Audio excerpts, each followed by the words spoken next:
Secondly, very quickly on the agenda, after this very short introduction, I will give the floor to my colleague Samantha Chaikin from Unit G1, who are working on human rights and democracy.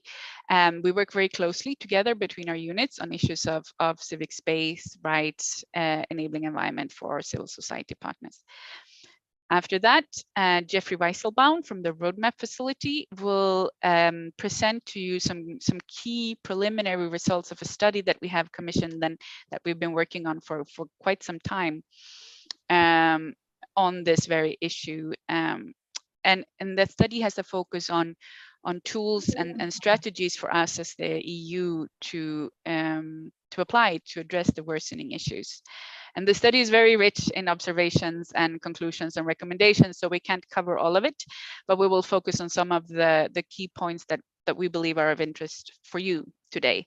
And when the study is finished, it will of course be made available to you. After that, we will have a dialogue with some colleagues from delegations who are with us today from Zimbabwe and Thailand to hear about the situation that they're working in and how they are addressing these issues, because these days are really about having an opportunity to share and reflect. And we'll end with a Q&A session, and you're welcome to put your questions in the chat during the session. I will look at it, moderate it. Of course, you should take the opportunity to have questions for your colleagues, but you can also feel free to direct questions to me or to Samantha or to Geoffrey.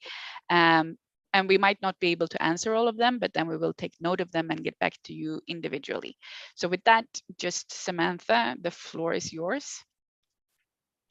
Thank you very much, Maya. And I'm just going to quickly introduce myself and also say 2 words about a study that INPA G1 is working on. So my name is Samantha Chaikin, as Maya said, and as she said, we work closely together because I'm working in the INPA G1 human rights sector, and I hold the dossier on torture, but also on civic space. So this is excellent as it allows us to have like different approaches to the question of civil society enabling environments and those settings in which the freedoms of association and peaceful assembly and expression and other rights that are underlying civic space are being violated or restricted. And I'm also running the Human Rights Crisis Facility, which very often addresses those most repressive environments for civil society. So that's me. I wanted to mention that in addition to the study that we will be discussing for the bulk of this session, INPA G1 has been running a study which is sort of informally called the Fstp Study.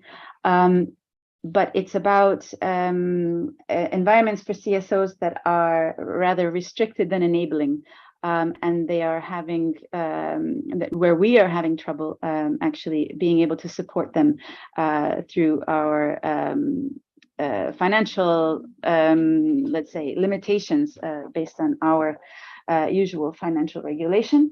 So it turns out to be a study not only about financial support to third parties, which we had sort of initially intended, but about the various possibilities for financing CSOs who are maybe off of the main radar, who are facing banking difficulties, who are facing NGO laws which are restrictive for funding, and how we can continue to support them either through financial support to third parties or directly or in other ways, despite what our finance and contracts colleagues may be willing to do for the moment, and really trying to work through our own systems and the legal systems and find solutions so that we can support civil society organizations.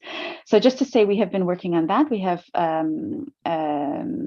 our consultants have interviewed probably some of you, and we will be giving webinars on the results of these studies sometime in the fall. But since it is related, I wanted to mention that here today.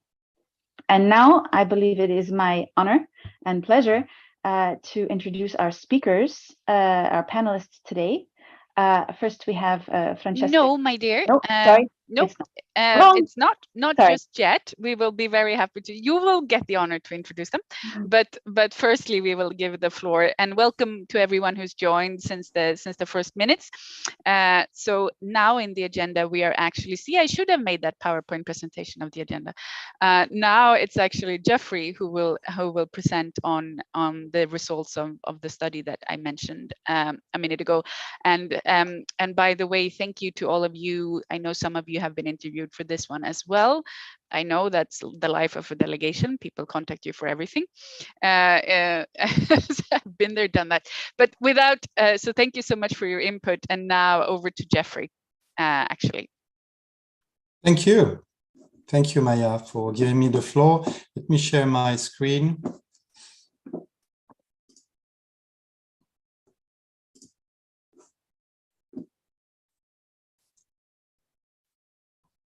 Very good. So that's the first, you can see the first page, right?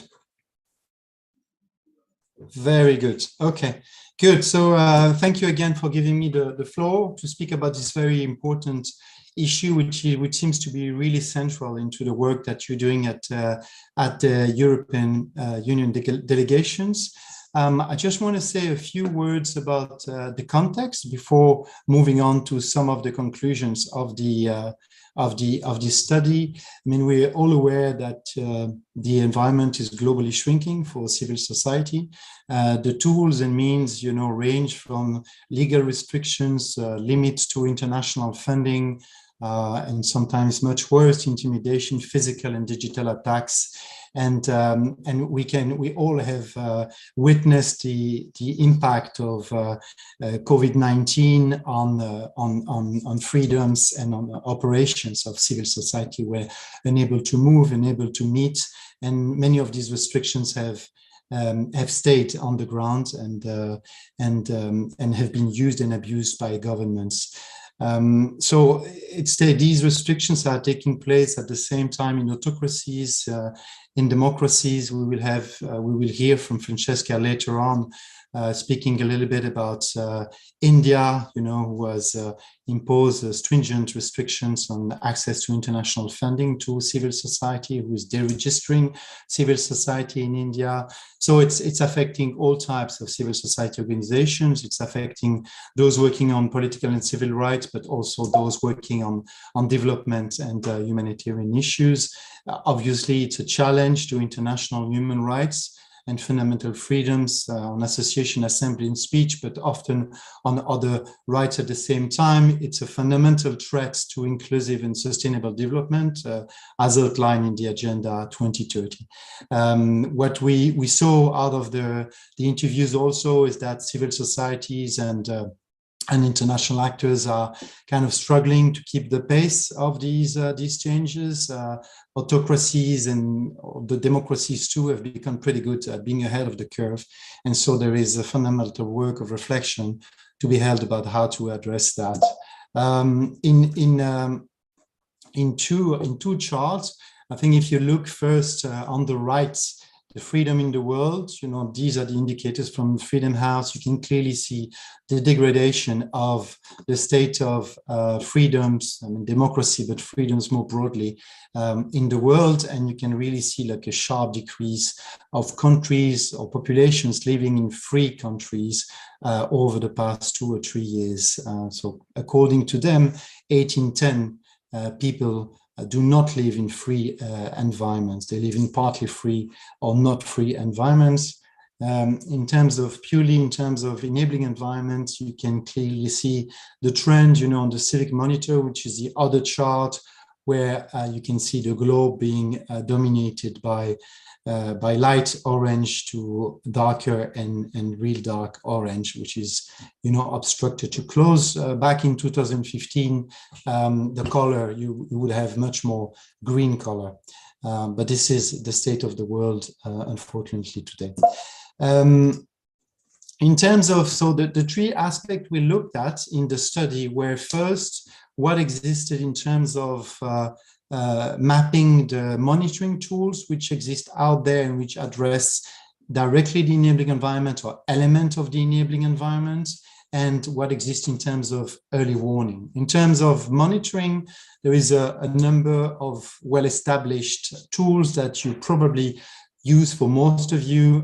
Civicus, we just saw a picture of the index. There is the ICNL Civic Freedom Monitor that focuses more on issues related to legislation. The legal environment for civil society. There is the Civil Society Organization Sustainability Index from FHI 360. And then a number of regional actors which focus on different regions. Last year, during the same session, we had our colleagues from the CSO Meter who cover the Eastern Partnership. It's run by the ECNL, the Ibrahim Index of African Governance, which is an outstanding tool, for enabling environment and democracy in Africa. If you look at the map, which we show here on the slide, this is a map that aggregates all the tools that we have identified and developed in the study, and we have put the number of reports that have been published since the 1st of January 2020. So red being 0, dark green being 6 reports. So you can see in terms of coverage, it's pretty decent. I mean, there are countries which you can't really see. I mean, the ones with a population of less than 1 million, or some thematic issues which are much less covered. I mean, if we would have like if I would show you, but I don't have the time, another map, with, for instance, the environment for advocacy for civil society, you would have a map which is much more on the yellow and red side. So there are gaps in terms of themes which are being covered. Moving on to the early warning, there is no tool that per se that integrates all elements of the early warning of changes, whether positive or negative, on the enabling environment. And there is obviously a lot of raw material. I mean, among practitioners and among civil society organizations, obviously, that could be used to create a tool, but that does not exist right now. Civicus has some countries in focus. ICNL produces also analysis, but there's not a single tool, that can tell you that this, for instance, political platform that's going to get elected has a overtly hostile attitude towards civil society, and therefore stakeholders, knowing that, could anticipate, prepare, and provide more adequate responses. The themes that came out the most in terms of the needs, in terms of rapid response for supporting civil society to address changes, are in the first column, and the second column are the long-term capacity building that were addressed the most. I don't have the time to go through them, but what I would like to simply say is that what came out of the interviews, and I suppose, this is something that come up a lot in your discussions, is that the most capacitated the civil society is on the long term in terms of financial stability, in terms of, being grounded operationally, having coalitions to react to changes. The more they will be capacitated and able to rapidly respond if there is a change of the situation. They will be better placed to adapt. So some of the funding partners targeted response to the DEE. I mean, this is really a snapshot. We just have a few minutes, so I could only pick up a few. But as I said, I mean, programs which, seek to capacitate civil society in a flexible way on the long term are very, very beneficial. One of them, but I'm sure there are plenty around the table today, is the Fainenga program in Madagascar that has an open-ended fund to which civil society can apply when they're faced with enabling environment challenges. So it's the dynamic of the call for proposal reversed. I mean, they don't have to adapt to priority authorities, by funding partners, but they come and they can be funded pretty quickly. That has led really to increase in capacities for civil society, able to push back and participate to policy making, and also to mobilize to help colleagues being imprisoned. Direct grants is used by many of you, and increasingly, apparently, which is a tool to flexibly target specific organizations which really can make a difference and act to deal with challenges on the enabling environment. You mentioned it, Samantha, earlier. More use of the financial support to third parties, which allows to reach more actors, capacitate more actors at local level, and they can act at local level with local authorities, aggregate at national level. There are plenty of examples also. Civil society facilities addressing the enabling environment. I would like to single out near rapid response mechanism that was piloted in 2017, and that has been distributing low value grants through direct award and managed by EU delegation over the NEAR region. It's been very successful. All the funds foreseen in the envelope have been allocated year after year.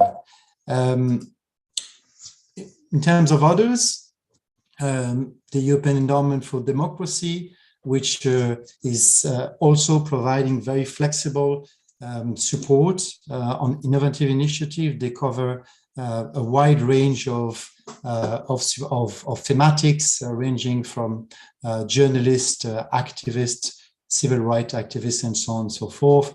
Open-ended applications also, that's very flexible. That's very, very welcome, and grants are typically awarded within 12 weeks, sometimes in a few days in cases of emergency. Others, I'm not going to talk about them because I see time is running. But what I would like to say is that we also interviewed a number of member states, and what came out is that Sweden, Denmark, the Netherlands seem to be really ahead when it comes to understanding the problems and putting forward mechanism and operational mechanism for supporting civil society that are really relevant to civil society. And of course, likewise, the very few foundations that we all know, Open Society, Ford, and very few others who also are very widely perceived as more flexible and able to respond quickly. One of the recommendations that could emerge is to explore opportunities for division of labor in situations where you cannot, for whatever reasons, support this or that organization, and see the comparative advantage of like-minded donors. For those donors that can award grants directly, second, third grants to continue supporting an organization without going through a call for proposal issue. Two more slides and then I will be done.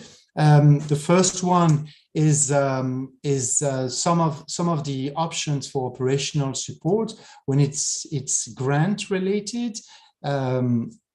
EU could support, and some of you do it, of course, but EU could support grant beneficiaries in better addressing the dynamics of the enabling environment, in the risk identification, in the mitigation measures identification, and outlining project strategies,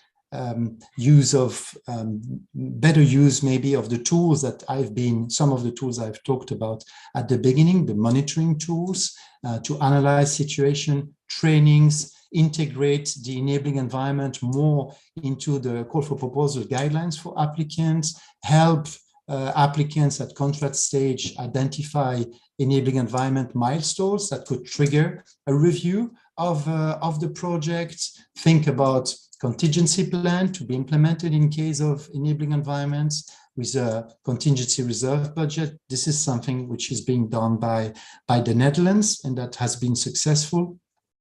We mentioned it this morning in another session on East and Southern Africa.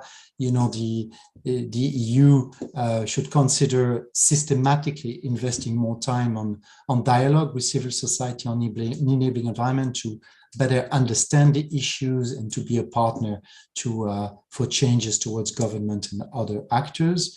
The use of the roadmaps, the implementation is uneven, and so every effort should be put together to use that as a real guiding strategy and operational tool to step up the EU relevance in addressing EE changes and better monitor the links between the analysis and the priorities in the roadmaps and midterm and end of cycle political and operational intervention results compared to the initial analysis and priorities. And to finish, just would like to remind you that we are here, the facility, to support you at the delegations with advices, strategies to protect the enabling environment, to counter situations which are degrading. We have our colleagues from Zimbabwe will speak about some of the support we provided in analyzing legislation and proposing recommendation. We can share good practices. We can provide to you trainings also on understanding and tailoring your interventions to civil society, and support the identification monitoring of programs and projects from formulation to implementation. And at global level, you know, what I've been talking about the study is exactly what we provide to G2 at global level and on demand other services. Thank you very much for your attention. Thanks, Jeffrey. So just a quick comment on this. This was a very quick, well done, presentation of a very rich study that actually has 2 parts. And we can share the presentation, but we will also share the study with our focal point network when it's done, of course. And just to highlight this last slide, that we do have this, our increased focus on enabling environment in the civil society thematic program. One of the sort of outcomes of that is that we have an increased focus in the roadmap facility, and we have Jeffrey, and he has a team of experts to draw from to work with you in delegations. So use that and feel free to contact me on that. Samantha.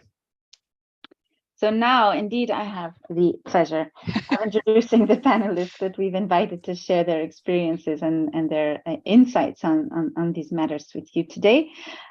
First off, from the EU delegation in Thailand, we have Francesca Gilli, who is the team coordinator for the cooperation section.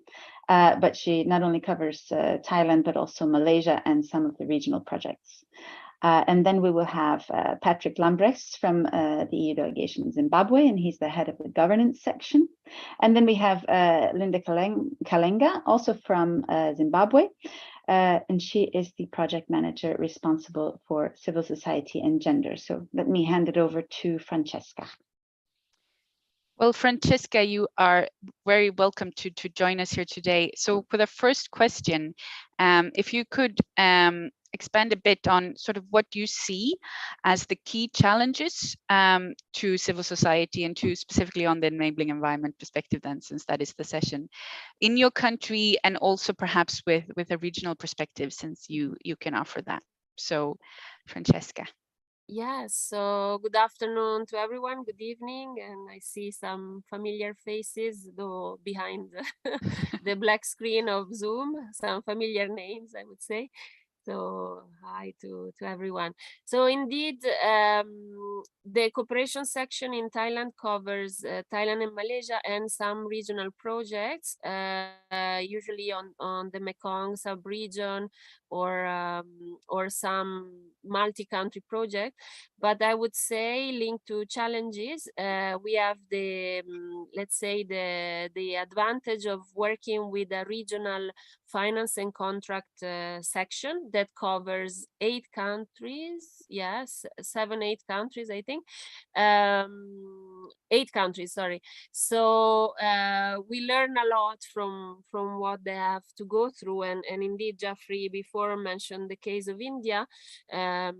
So basically the finance and contract section covers Bhutan, India, Thailand, Malaysia, like us, and China, Mongolia, and in addition they cover Laos and Timor-Leste. So they see a wide range of situations and cases.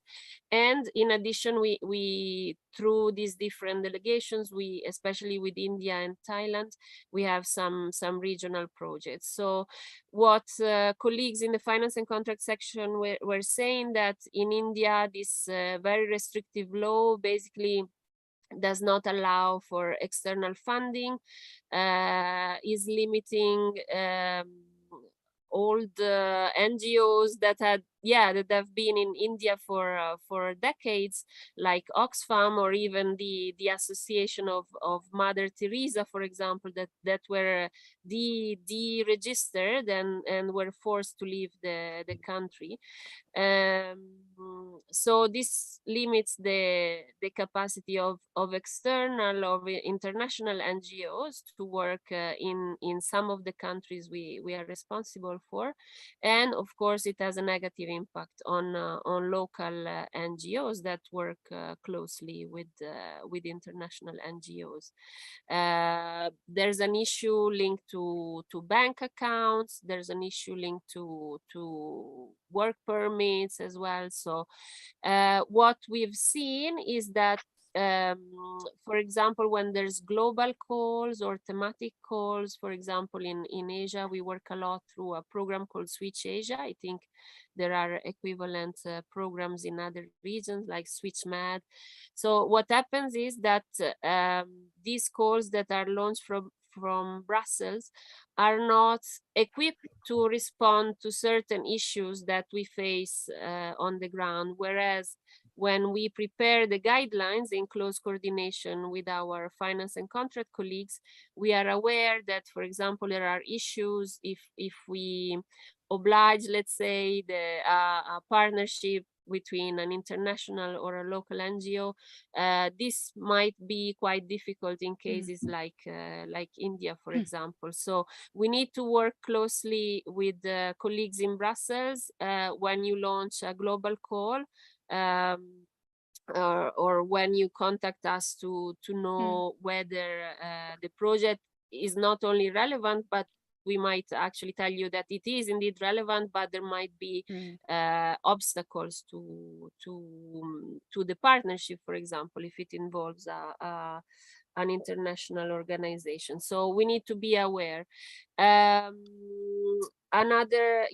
In Thailand, there's a discussion on the non-profit organizations law. As we were discussing with Jeffrey yesterday and Maya, unfortunately, the bad practices spread quite easily and fast. And we think that some countries in Southeast Asia are actually taking the law in India as an example. And this NPO, non-profit organization law in Thailand, the first draft was quite restrictive, and I'm glad you mentioned the institute. Sorry, I don't remember the exact acronym. The institute, the International Center for Nonprofit Law. They provided an assessment of this draft law in Thailand, and again, I think the aim of authorities was to target the usual suspects like Amnesty International that had been threatened by some representatives of the government. But in the end, the result could be that, for example, the German promotion office for higher education could also be affected and could not operate in Thailand. Formally, yeah. Yeah, for Francesca, Malaysia, just in the interest of time, so could you wrap up this first question? You have so much to tell us, I know. Sure. Just on Malaysia, there isn't a clear law, but we were there recently and they told us that basically most NGOs have to register as companies. So this also has an impact on our calls when we define eligibilities. Then the usual challenges like limited capacities of local NGOs, funding, the need to work on capacity building and to, as was mentioned, to have dialogues to see which restrictions are imposed by the government. Yes. Thank you, Francesca. Unfortunately, the list of development is long, and it follows a pattern that we recognize with government using the same playbooks and you know, making it hard to keep up the pace. I would like to give the floor now to Patrick or Linda. You decide amongst yourself who takes the floor first. Jeffrey just very quickly alluded to the work you have been doing quite recently together. So maybe you could allude to that, and also on the situation right now in Zimbabwe and what you're seeing in terms of enabling environment for civil society. Thank you, Maya. I will take the floor, and then Linda, please feel free to come in. Good morning and good afternoon to all of you. So yeah, a bit like Francesca just said on Thailand, it's a very similar situation in Zimbabwe. Where we are now, just quickly in terms of context, we are a year before the elections, president elections. The government is clearly scared about the results, potential outcomes of the elections based on what happened to neighboring countries where there was a transition. And I would say the main element also is they're accusing us and the international community to have a regime change agenda. So that's the narrative behind that. That leads, I would say, to the fact that they know that we're supporting the civil society organizations, and of course they try to limit their space and their interventions. I also had to mention that Zimbabwe is one of the country in the world with the highest penetration rate in terms of Twitter. And the Twitter system is something very, very common here. And it's also very interesting for us and for all the others from the international community to use this tool. Just to give you an example, I think we have the highest Twitter number, I mean, people following it from all the EU delegations in the world, 120,000 people. So that is a very strong tool, and of course puts the civil society organization at risk when we are communicating or when they are communicating. So what the government is right now doing is they are trying to change the law, and a bit like in Thailand, imposing an amendment of a bill which is called the Pbu Act, so the Private Voluntary Organization Act, which in a nutshell the NGO, CSO would have to register. Some of them are already registered, but with a lot of conditions, but also in terms of funding capacities, from where the fundings are coming from, what type of programs they're implementing, who is part of the board, and so on and so forth. And that PVO, we'll come back to that, but that PVO amendment bill is under discussion at the parliament level, last round, and most probably under the pressure of the president himself, this PVO bill will go through, and from one day to another, all the NGOs, but that's a bit the question we have, we don't know exactly if it's all of them or some sectors, will be impacted and therefore become illegal. And then for us, how do we then continue to fund them? What type of NGOs are targeted? I mean, we expect them, except mainly the human rights organizations, the human rights defenders, the ones supporting the electoral process, the trade unions, maybe less for some in the cultural sector, in the health sector, and so on. There is a lot of harassment on the NGOs, intimidations, all kinds. I mean, recently or some months ago, we had, when we visiting the projects and we discussing with local authorities and local organizations, the day after, these people are arrested and released in the bush, so things like that. So this is type of harassment, also administrative harassments. And then I will come back to the way we're supporting the CSOs, but I think there is also, due to the hyperinflation system in Zimbabwe that you maybe heard about in 2008, but now it's going again the same trend. We have a huge brain drain. These people who are trained by us leave the country and get better salaries elsewhere. So what we're investing in the CSOs is lost very quickly. I would stop there. Maybe Linda, you have something else to add to the time. Yeah, maybe just the fact that civil society are restricted in their movement. Yeah. In some Most of districts. Arbeit, Kilo. Tanya, maybe it's who does not have their microphone off? Oh, there we go. Linda, continue. Okay, I just wanted to mention the fact that there's also restricted movement for civil society in some districts. They have to report to the local authorities, and whenever they go visiting to the districts, they are followed by the intelligence system. So it's becoming very difficult for civil society. And also the Zimbabwean society is very polarized along political lines. So this polarization trickles down to the communities, but also affects the way civil society operate. There's also a lot of mistrust amongst the organizations, because quite a number of organizations have been infiltrated by the intelligence system. Yeah, so those are a few points that I wanted to add to Patrick's.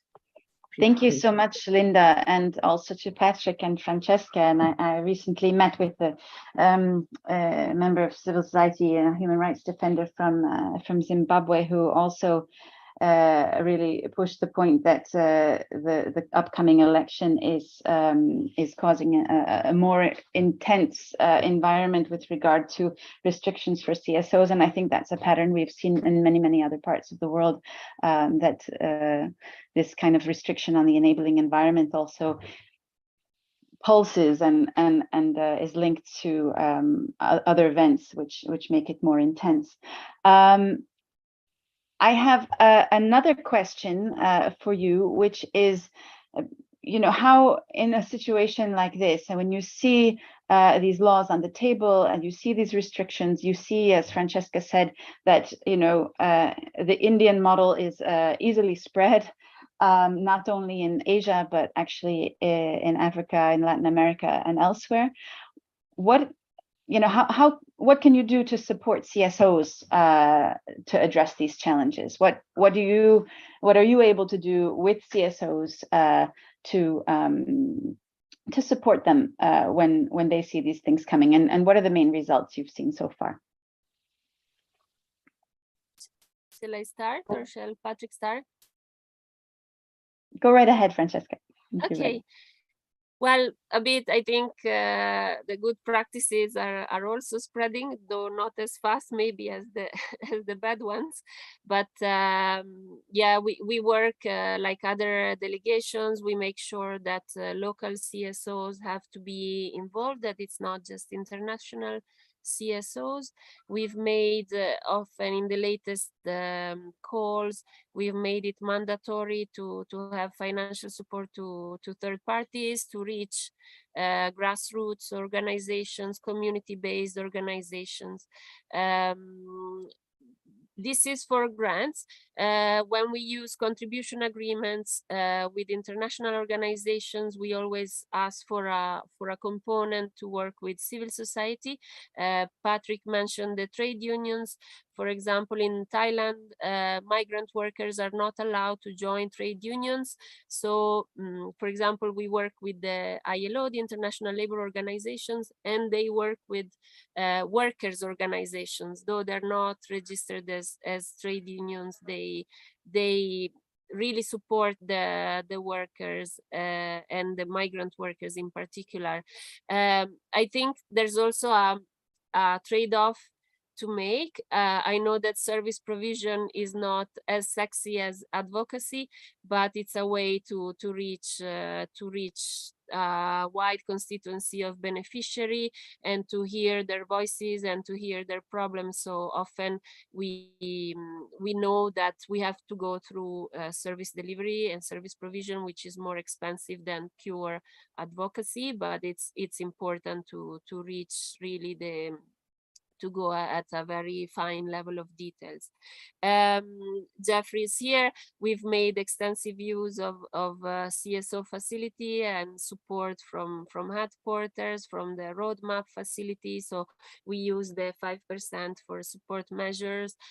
We organize activities with smaller organizations and associations, also promoting capacity building. This is really important, be it within a grant that was awarded through a call for proposals or through activities that we organize. We didn't have in the past MFF, we didn't have funds for Thailand and Malaysia because they're upper middle income countries. With the current MFF, we received funds for a cooperation facility, and we will make sure that not only we will have dialogues with authorities, but we will organize dialogues with civil society organizations. I leave the floor to Patrick now, and I'm happy to answer future questions. Thank you. Maybe from our side, to complement what you just said, Francesca, what we're doing, well, now the time is changing. Like I just said, I mean, up to now we were working, it was quite not always easy, but the situation is clearly changing at a very fast track and rate. I think the most important support we can provide them is a silent diplomacy support that we're doing through our heads of missions with the government or at different political levels. Not go immediately public, but try to, to raise the concerns we have with the key players in the country. And advocacy goes also into that. So that's something we try to keep on going.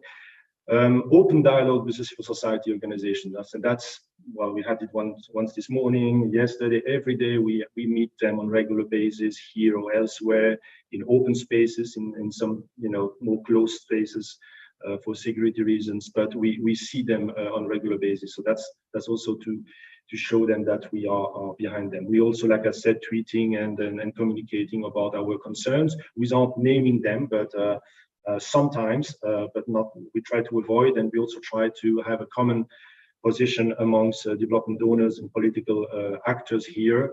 We have several platforms. One is a human rights and good governance group, for example, between EU member states and like-minded, where we align our positions on that. So of course, then we also do capacity building, like I mentioned, but this isn't our concern about this brain drain and how much capacity do we still have in these different organizations. We support the legal consultation for them when they're facing, legal issues. So that's something that would help, I think, them in the future. So, and then as Francesca said, we also requested the CSO roadmap facility to help first to compare, I would say, the local legislation to some PATAF regulations and so on that the government was putting forward and justifying this change of way of dealing with the NGOs. And now recently, because we had questions from the government and different ministers, they wanted to know what were the good practices in the region elsewhere. And thanks to the facility, we had a very quick, after only 4 days, and a very nice and useful analysis that we are now together with UN and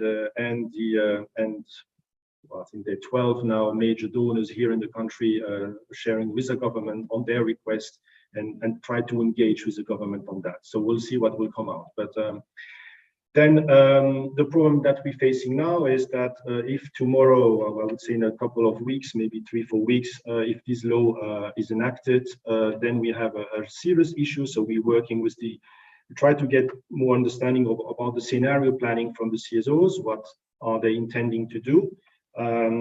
Zimbabwe has faced several issues like that in the past. So, working from abroad or underground, so we are looking at with them how we can better support them in the future, especially, like I said, closer to the elections. Yeah, that's a bit what I could say. Linda? I would also say that we, together with the other development partners, also make public statements in support of civil society. We publish demarches. We also include the issue of civil society on the political dialogue agenda, like the formal political dialogue with the government. We raise the issue of civil society. Recently, we've also raised the issue of the PVO bill with the government and had quite a number of meetings and discussions with the minister. Then I think also our continued funding to civil society is also important. The EU is one of the largest funders of civil society in Zimbabwe, and we are really a trusted partner through our collaboration and our association with civil society. So yeah, I think that's how we responded to some of the challenges. Then our help from the roadmap facility, they also really helped us to understand the financial action task force regulations and to also analyze whether the PVO bill was responding to the recommendation that had been made in the FATF report. So it gave us a deeper understanding and it enabled us to engage both with the civil society as well as with the authorities. Thank you.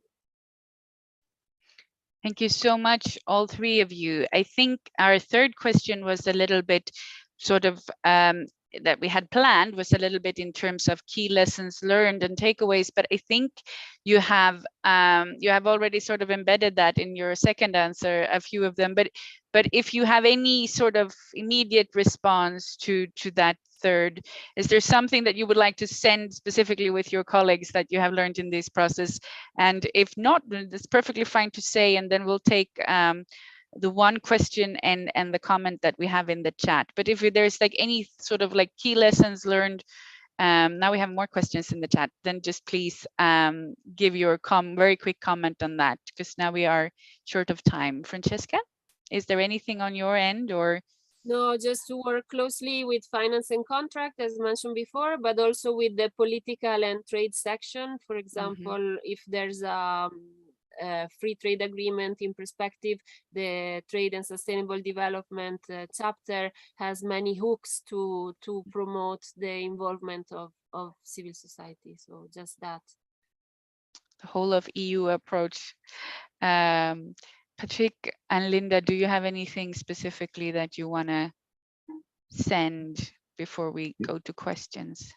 No, we can go for questions. Okay, then we have a comment from a colleague in Cambodia, and I will probably, if we have time, I will ask you to sort of expand a little bit on that, or else we can talk about it after. But following up on a bit on the what you have said on working with government, we have a comment from Yemen related, but going more to the approaches to contacts with local authorities, and do you get involved in negotiations with public bodies, or and this is interesting, are you rather keen on preserving an EU brand associated with neutrality and letting partners take the lead of these discussions? So how do you work with your approaches to local authorities and negotiation with public bodies? And then this last interesting perspective on you know, do we do this? Do we take these discussions, or do we let partners take them? Maybe it's not either or, but Francesca, would you like to comment on that first? I mean, from a regional perspective, maybe it's difficult to talk about, but on the neutrality, I think it it really depends on country to country. So the situation is different. What we did in Thailand was to for example, the head of delegation had to meet the authorities on this draft law on non-profit organizations. So we prepared a briefing, we had lengthy discussion with him ahead, so there was a space. We also work with the Office for the High Commissioner on Human Rights.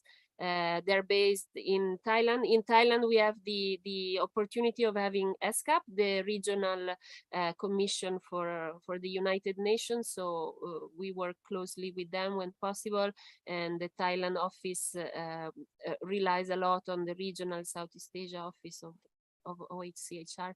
So they go meet with the authorities. The resident coordinator can talk about special measures. So it's mainly about human rights, but it's more, it can be broader, and also it can benefit the environment for CSO. So it's a fine balance. You really need to see in every country.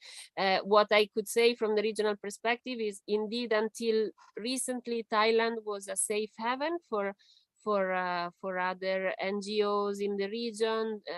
Quite a few associations are registered in Thailand. We need to see how this goes. I used to work on Tunisia before. After the revolution in Tunisia, that was what happened. So Tunisia became a safe haven. So trying to work in those states where we can have better leverage, but also from those states in Thailand, we can work with ASEAN, though the room for maneuver is sometimes limited with certain ASEAN member states, but yeah, to try and push whenever possible to expand the shrinking space and to stop this shrinking from occurring. So thank you. And Linda and Patrick, do you have any thoughts from the country perspective, Zimbabwe, on dialogue, on working with local authorities, and also this interesting perspective of sort of neutrality versus, you mentioned silent diplomacy, Patrick. So, but maybe you would like to reflect a bit on this question.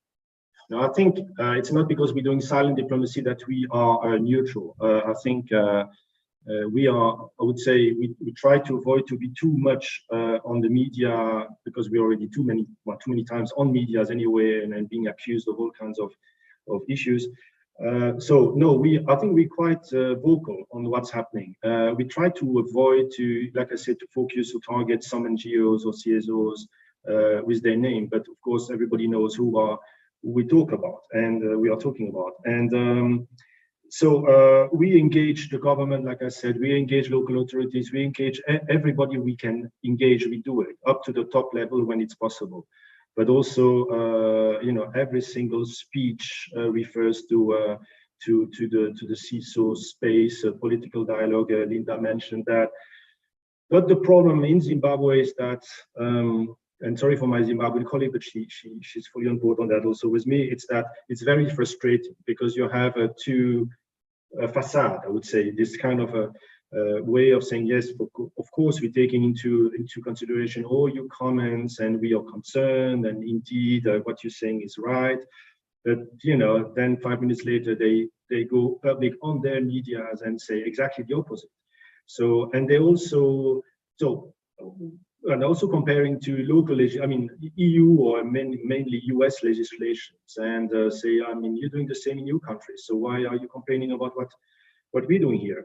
So that's a bit so it's a frustrating exercise, but I think we kept ongoing because we think that we should not let the CSOs down, and we should not play the role of the game that the government wants us to play. So moving to other organizations or working with international NGOs and things like that, that's not what we want. We continue funding them and you know, and advocate for their role. And on that one, I would say we are all aligned in the country, except we have a problem with the UN. The UN have a different attitude. They work, as you know, with implementing partners, local implementing partners, but because they're a bit between, you know, Zimbabwe is part of the UN, but also they're also sitting, you know, with the donors.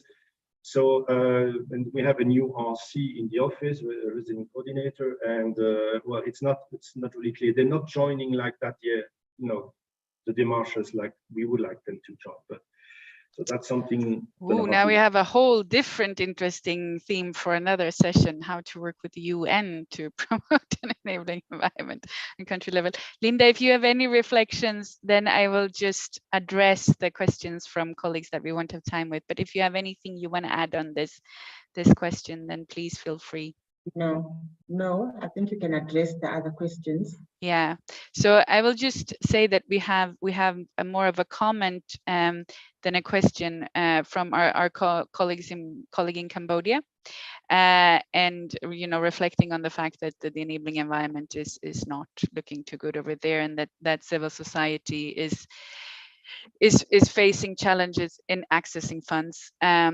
Even though the EU funds sort of stay on the same level, the problems are bigger, and the problems to access the funds are mounting. At least that's how I understand the question, where we will not have time to discuss that specific issue now, but if you want, we can continue that afterwards. And I think, Samantha, you can comment quickly on the last question, I think, that we will not have time to answer in this session. Yes, indeed. The question was, what advice can we provide providing the safety and security of CSOs and human rights activists? Now, this is a very hot question and a very important question, and one that we in the human rights sector take very seriously and work on quite a lot. We've been trying to put together a sort of vademecum of how we can exercise sort of our duty of care in terms of the information that CSOs give to us and how we can deal with our contracts with them. But overall, the bigger question is actually what we can do as the EU to protect CSOs and human rights defenders, and we have, as you may know, programs on this. We don't have time to go into it really right now. I'm aware that we're about a minute away from our time limit, and I'm supposed to wrap up with some items. But tomorrow there is a Q&A session where hopefully this issue could be raised again. I think it's at 11 o'clock. So do join us then, and we will be discussing issues like this. Shall I, Maya? Okay. Yeah, please do. Very quickly, because we have colleagues who have to leave us already. It's difficult to do this quickly, and I will try my best because I think a lot of very interesting issues have been raised today, and thank you so much for that, both the speakers and the other participants. I would just make 4 points that I've gathered from the conversation. One, the first one is really how important it is to engage with government about the new legislation, whether that's, you know, through more silent means, whether that's through more public means, of course, whatever's most appropriate given the political context in the country where you're working is a really complicated issue to tease out. But that's why it's also extremely important to also speak with other actors and see what they're doing and do this kind of division of labor that Jeffrey mentioned before. You know, like-minded donors, UN agencies where that's appropriate, and also not to forget other parts of the delegation, like the trade section and political sections and other sections that are relevant where you work. But of course, to also talk directly with CSOs about what they think they need in terms of their resilience to the changes that are upcoming. The second point was that things change really quickly, and I think especially we heard about Zimbabwe, about the elections coming up, which is really making this deterioration of the enabling environment go very quickly. The pressure on the government to get this law through, so that probably not to risk the appearance of meddling in upcoming elections by those who might not want it to go the way that the government wants it to go. But also in places like Thailand, that, as Francesca mentioned, were considered up until very recently very safe places for NGO activity. Also, international NGOs making their homes there, and sort of as a regional hub, has now become a much more difficult place to work. And you know that we really need to be a bit more aware. And that's, I think, the purpose of the upcoming monitoring mechanism, we could really value these sort of earliest as possible warnings that these things are going to change, and because when they start changing, it goes quite quickly indeed. But also, as Patrick really pointed out, the CSO landscape changes very quickly, and that can really have an effect on the impact of our operations. For example, the big emphasis we've been putting for many years on capacity building, when you have then a brain drain, or you have CSOs in exile, we lose some of that impact, and so all those investments that we've been making aren't as sustainable as we had hoped. And finally, I wanted to come back to the use of service provision and other sort of maybe not the governance-oriented activities, celebrating CSOs as actors in their own rights that we really want to be doing, but sometimes that we need to be working on service provision to reach deeper into society, to actually get to those communities whose voices are not being heard otherwise, because it is also a vehicle for them to be able to speak up. And we see this in human rights a lot of times. Delegations can't really use up their allocation on the sensitive subjects that we hope they would work on, but need to work on, things that are more palatable, like gender-based violence or something like that, which they're able to do just in order to make sure that they're able to do something. So it's also an area where I think divisions of labor with other donors and other possibilities need to be explored. How can we actually reach some of our objectives, even where the situation is clearly makes it very difficult or impossible to do so outrightly? And I'll finish there. Wow, thank you. I will not comment on all of that. I will just comment very, very quickly and say that we will have a session tomorrow on working with grassroots, and well, 2 sessions actually. And I think there will be a discussion there around, because we've seen your questions coming in on the importance of being able to use service delivery, even though it's not sort of the prominent objective of either one of our programs, but in the civil society program, we do have a specific sort of take on this when it comes to this specific type of situation. So just a quick comment. I hope to see some of you in the discussion tomorrow. And with that, just a super big thank you to Patrick, to Linda, to Francesca, Jeffrey, and Samantha, and to all of you who joined us. I put my email in the chat, like I said in the beginning. Please do contact me if there is anything at all related to this topic. And with that, just have a great continued day. Thank you so much. Thanks to you all. Thank you. Thank you. Thank you.